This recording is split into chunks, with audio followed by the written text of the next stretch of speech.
If you are an international lawyer or a law graduate looking to qualify as a solicitor in England and Wales, you might be wondering, do I need to travel to the UK to take the SQE exam? The answer is partly yes, partly no.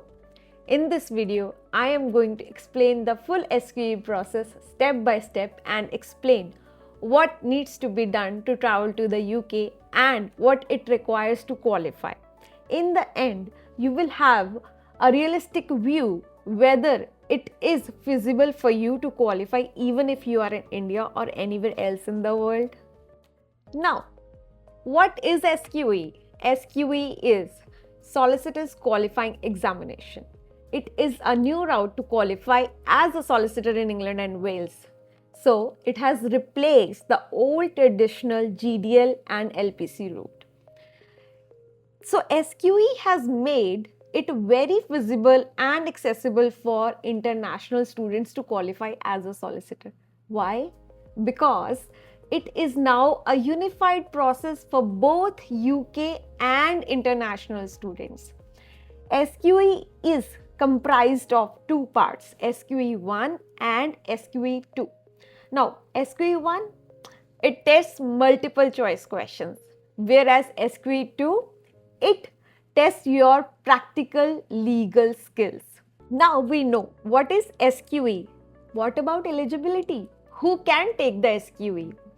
SQE can be taken by anyone who is a foreign lawyer or who has studied law degree from any foreign country, even a non-law graduate with sufficient legal knowledge and legal experience is eligible to take the SQE exam. So that means UK students who have studied law in the UK, it is not only those who can give the SQE, even international law graduates and international lawyers, they have this advantage of taking this exam and qualify as a solicitor in England and Wales.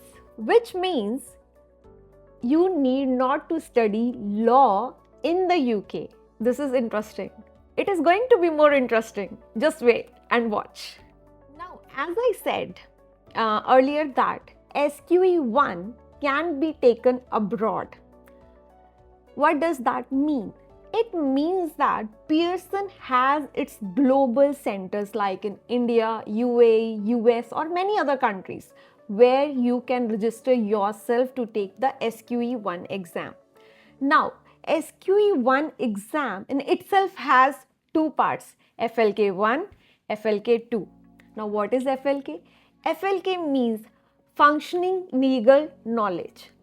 FLK 1 and FLK 2 each test 180 questions. FLK 1 has its own subjects and FLK 2 comprises of its own subjects. On this, I'll be making a separate video where I'll be talking about which subjects are covered under FLK 1 and which subjects are covered under FLK 2. And I'll also be dropping a link below where you can check the official website about what is covered under the FLK 1 and FLK 2 so that you can have an idea about it. SQE 1 is a computer-based exam. So there is no requirement of essay writing. Now, if it is a computer-based exam, it is a complex exam. How do students prepare? Students prepare using service providers like Barbri or QLTS School, or there are many other providers now. Can someone do self-study to prepare for this exam? Answer is yes, but it is completely personal choice. Why? Because some people find it convenient to do self-study and some people find it convenient to buy a preparatory course and then follow that course. So, if you want to know what is going to be your choice or what is convenient for you, that we can discuss in detail in our one-to-one session. Now, as I said that, Pearson provides its global test centers. Just one tip, that slots get filled very fast. So it's better that you book the exam as soon as possible. Now, we have talked about SQE 1. Let's talk about SQE 2. Can it be taken abroad? No. Unfortunately, it has to be taken in person, which means for this part, you will have to travel to the UK as it is offered only in person. So in person, where in the UK? Currently in the UK, there are 3 centers: London, Manchester and Cardiff. Maybe in the future, SRA may expand more location, but as of now, these are the 3 locations. Now we know that for SQE2, one has to travel to the UK. Let's understand what is SQE2. SQE2, as I said, it tests practical legal skills. What does that mean? It tests you on client interviewing, advocacy, legal research, legal writing and drafting, and case analysis. What is the duration of SQE2? 5 full days of exam. Oral 2 days and written 3 days. What does this mean for you? That means you will have to make lots of arrangement when you travel to the UK. You'll have to look to the visa requirement, you'll have to look for your accommodation, you'll have to make the travel arrangements. So there are a lot many things. You don't need to move or shift there. You just need to travel to take the exam. So don't worry. Now we have talked about SQE1 and SQE2. What about QWE? What is it? QWE is qualifying work experience. Now, it has to be either 2 years or equivalent of legal experience. You know what happened in the past? Many students came to me, can we do QWE abroad or it has to be in the UK? You know the good part? You can do it abroad. So you need not to be present in the UK to complete your QWE. The examples of valid QWE are: you can work as a paralegal in your home country, you can intern at a law firm, you can serve as an in-house legal counsel, or you can work at a legal clinic or with any NGO. But remember that there are some conditions attached. What are those conditions? That your legal experience must be related to legal task or transferable legal skills. And you need to get this confirmed by a solicitor in England and Wales. So then why did I say that it can be done abroad?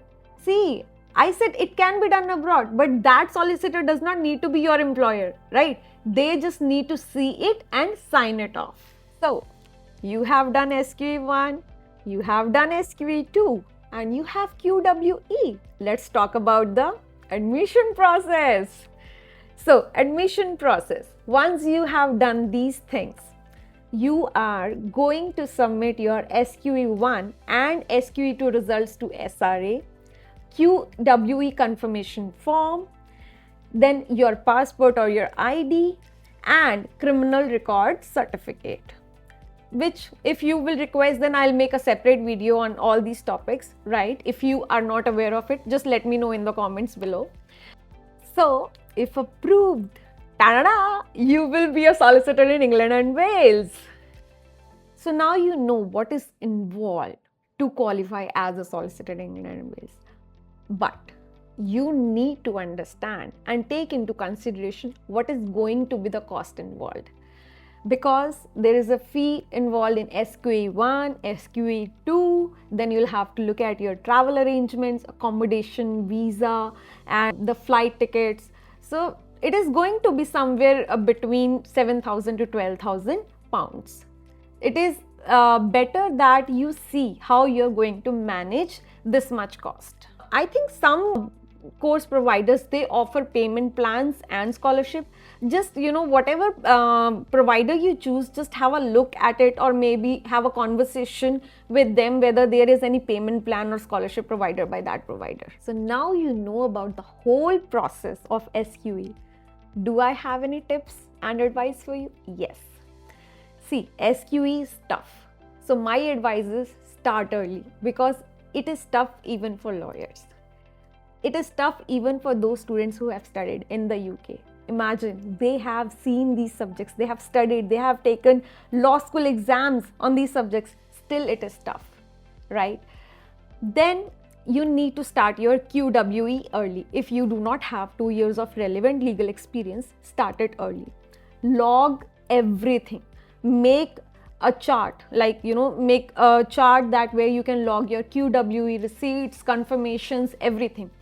If you know any community on Facebook, Reddit, join those communities and watch for deadlines. Why I say this? Because the SQE exam happens only a few times in the year, so you need to be very careful about the deadlines. So these are my tips and advices, and if you need to consider more detailed information, or if you want a more, a detailed session, you can always come to me and talk to me about it. We can always see that what is going to be best for you based on, your experience, your background, or everything. So to answer the question, yes, you can take SQE1 abroad, but the only part for which you will have to travel to the UK is SQE2. So if you are an international lawyer or a law graduate, do not let the geography stop you to become a qualified solicitor in England and Wales.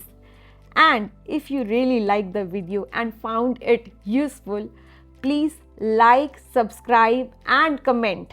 Drop your comments below with all your questions. I'll be more than happy to answer all of your questions. Thank you for watching.